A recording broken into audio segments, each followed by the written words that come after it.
let's get into the ins and outs of safer sex with our senior students.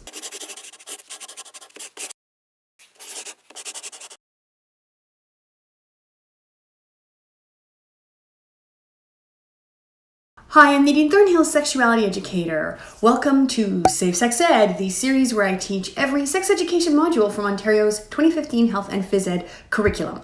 So, if this is your first time, you're like, what is up? Click the I to find out more about the series. And also, if you like what you see, go down below, click the subscribe button so you won't miss any videos. And while you're down there, click the little bell as well so you're notified every time I post a new video. The Health and Phys Ed curriculum for grades 1 through 8 outline the following learning objectives for grade 7. Identify common sexually transmitted infections, or STIs, and describe their symptoms. Identify ways of preventing STIs, including HIV and or unintended pregnancy, such as delaying first intercourse and other sexual activities until a person is older, and using condoms consistently if and when a person becomes sexually active. Before we get into the activity, I have a few thoughts that I want to share about the second learning objective specifically. When we're talking to youth about safer sex, especially during these early lessons, I think it's important to be clear that reducing the risk of STIs and reducing the risk of unintended pregnancy are not exactly the same thing. Over the years, I've spoken to a lot of teens and even some adults who think that because a certain sexual activity won't lead to pregnancy, that it will also protect them from sexually transmitted infections, which isn't true. Also, conflating those two things, reducing the risk of STIs and reducing the risk of pregnancy, tends to lead to a very heteronormative approach to safer sex, where the focus is largely on, using condoms to the exclusion of other forms of safer sex, which, really doesn't serve anyone who isn't having the kind of partnered sex that doesn't involve a penis. The last thing that I wanted to mention is that the way that this learning objective or the second learning objective is worded is vague. We're talking about first intercourse and other sexual activities. Again, there's the sort of broad strokes direction to use condoms, which is the way that some people tend to approach this conversation about safer sex with youth. When I'm teaching youth about something as important as making choices around their sexual health, I try to be as specific as I can be because, for example, the risks associated with penetrative sex are not exactly the same as the risks associated with non-penetrative sex. And even when we use a term like intercourse, which tends to evoke penetrative vaginal sex, that's not the only kind of intercourse. There's also penetrative anal sex. There's fellatio or penetrative oral sex. And so in order to protect themselves, I think it's important that youth have accurate, specific information. I understand that, it can feel awkward if you're not used to doing this to, talk to a group of youth about, specific sexual activity.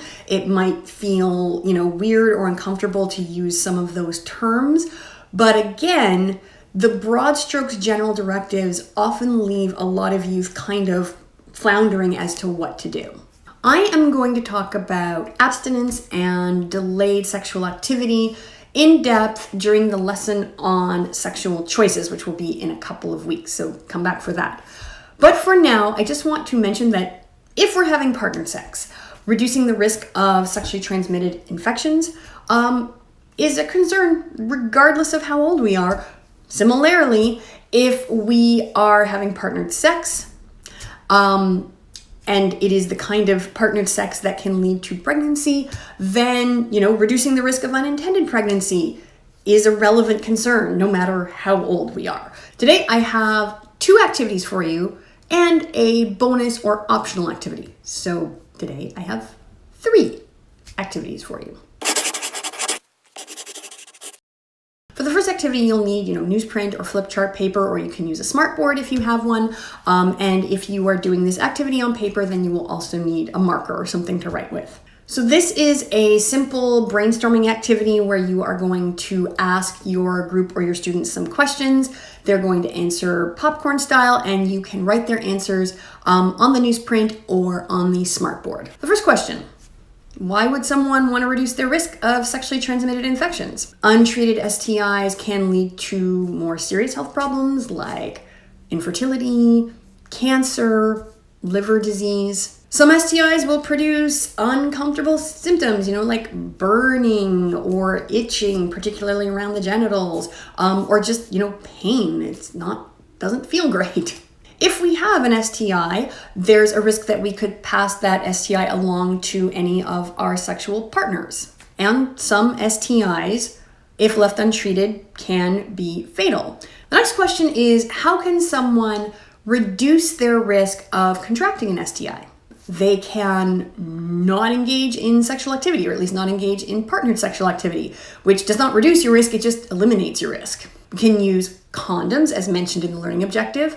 We can also use dental dams. We can use latex gloves. Getting tested for sexually transmitted infections with every new sexual partner. We can be vaccinated against certain sexually transmitted infections such as hepatitis B or HPV. And people at risk of HIV can use prophylactic or preventative medications like PrEP.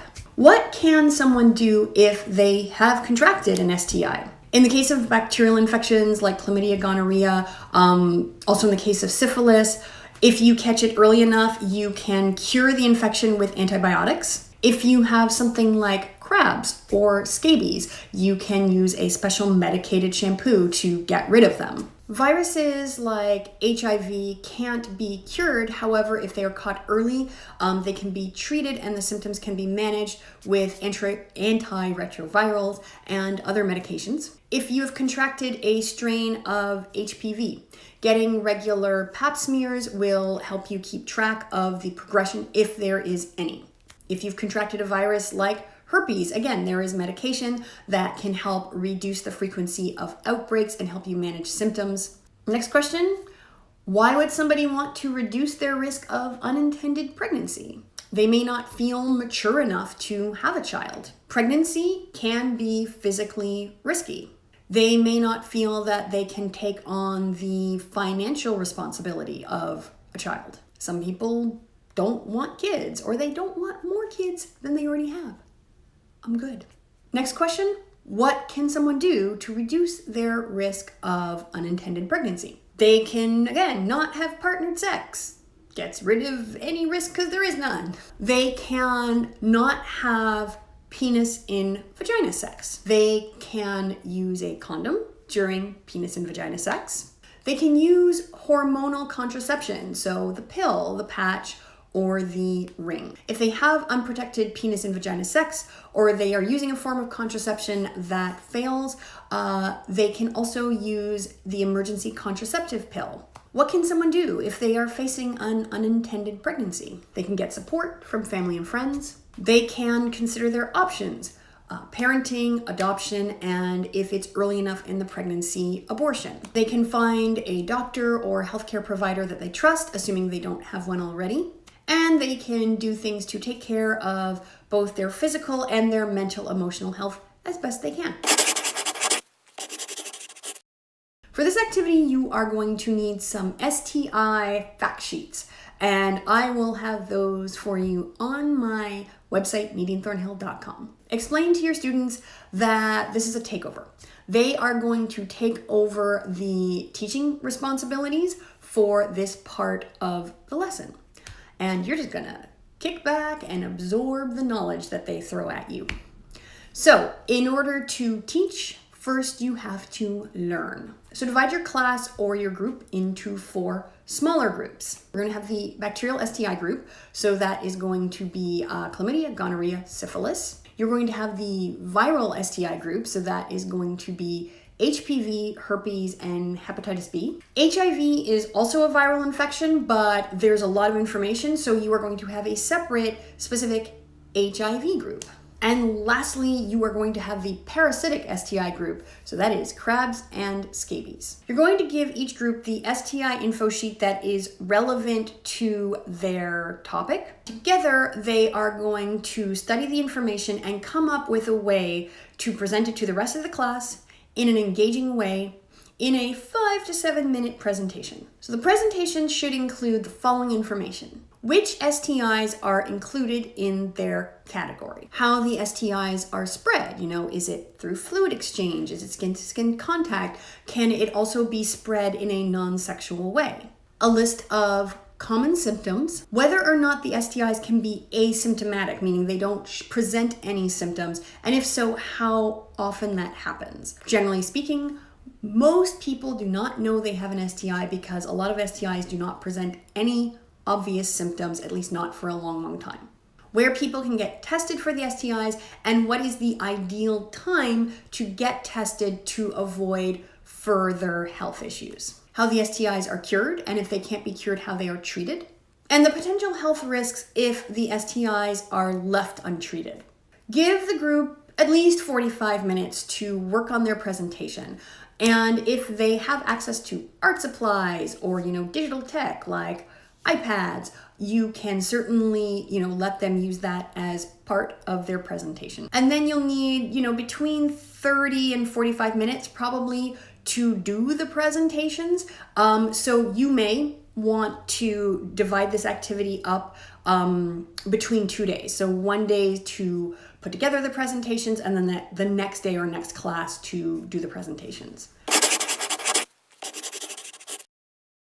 And finally, we have a bonus or optional activity if you would like. For this activity, you're going to need either 2 different color of index card or 2 different colors, say of construction paper. Before the class, you are going to create a series of cards. On one color, you are going to write the word pregnancy. And on the other card, you are going to write the word STI. Or the acronym STIs. There should be enough of each card so that everyone in your class or group gets one of each. If you haven't already, give an overview of how folks can get pregnant and how folks can contract STIs. And as I said earlier, try to be specific. Remind the class that while STIs and unintended pregnancy can both be consequences of partnered sex, they're not the same thing, and so risk reduction strategies are not always the same for both. This game is to help them learn the difference between the two and learn different risk reduction strategies. You're going to read a statement, and then everyone is going to hold up cards in response. If they think that the statement applies to reducing the risk of STIs, they hold up the STI card. If they think it applies to reducing the risk of pregnancy, they hold up the pregnancy card. If they think that it does apply to both, they'll hold up both. And if they think it doesn't apply to either, then they're not going to hold up any cards. After everyone has responded to the statement, you are going to give the correct answer, and the statements and answers, again, will be on my website, NadineThornhill.com.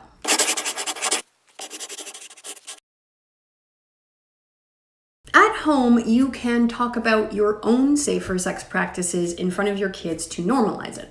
Now, I am not talking about going into all sorts of intense detail, but for example, if you need a fresh box of condoms from the store, then put it on the grocery list along with the milk and the carrots and everything else. You can help your tweens or teens find a doctor or a healthcare practitioner that they trust and they feel really comfortable with. Now, although they probably aren't sexually active now, there's a good chance that within a few years, they may start to have partnered sex, and having a healthcare practitioner that they feel really comfortable with makes it that much more likely that they will do things like, go to them if they need a prescription for contraception, or they need to get tested for an STI, or if they have some other sexual health issue that they, need to discuss. And finally, you can let your kids actually get comfortable with things like condoms or dental dams by, having some in the house that they can actually, open up and look at and feel, and even practice using on their own bodies. I've said it before on the channel. The first time youth have partnered sex is probably not the ideal time to figure out how to use a condom for the first time or how to use a dental dam for the first time. Ideally, we want them to be really comfortable and familiar with those sorts of things so that when they have partnered sex, they feel comfortable emotionally. They're not like, oh my gosh, I'm so awkward. And also that they can do it, easily and properly, because using safer sex products properly is how you are going to maximize your risk reduction. Some questions to ask your tweens about safer sex. How might you practice safer sex? Do you know what STIs are? How do people become pregnant? Now, you might assume that, if your kid is a tween or a teen, that of course they know this, but I have met a lot of teens, like intelligent, smart kids, who aren't exactly clear on the details as to how someone becomes pregnant or avoids pregnancy. So just check in and see what they know. Resources, I got lots and lots for you. I have a safer sex and sexual health playlist. I am going to link it here in the eye. And on that playlist, you will find videos about unintended pregnancy, about reducing the risk of pregnancy. I have videos on all of the sexually transmitted infections, their symptoms, how to treat them, etc., etc. Those I think were like the second and third video I ever did on this channel. I've got a couple of videos specifically around HPV, how to use a condom, like a traditional external penis condom, how to use an internal condom, the kind that goes in the anus or vulva, how to use a dental dam, all kinds of stuff. So check out that playlist. It's going to be, as I said, up there. It'll also be in the description box. The Hassle-Free Clinic has a great info sheet on STIs. So again, I will link that down below. Any Planned Parenthood website is going to have great, easy to understand, comprehensive information about STIs and pregnancy. Similarly, Sexual Health Ontario has not only information about STIs, pregnancy, risk reduction, they also have a Find a Clinic feature where you can click, enter your address, and then find sexual health clinics near you. Rainbow Health Ontario has lots of LGBTQ inclusive safer sex information. And finally, Action Canada for Sexual Health and Rights has a directory where you can find a sexual health care practitioner anywhere in Canada. In the comments below, let me know when was your first safer sex lesson, or at least the first one that you remember. I was in 6th grade. It was health class. It was the mid-1980s. It was the height of the HIV/AIDS epidemic. And so there was a lot of talk about how sex could kill you, literally. We talked about condoms and how that could reduce your risk, but yeah. A lot of, try to abstain because sex is deadly. So I was afraid of sex for a really long time. That's all for now. Hope you have a great day, and I will see you soon. Bye. You can help me continue creating free sex ed content by supporting me on Patreon. For as little as $3 a month, you'll get access to all sorts of goodies. So head on over to patreon.com/Nadine Thornhill or click the link down in the description below.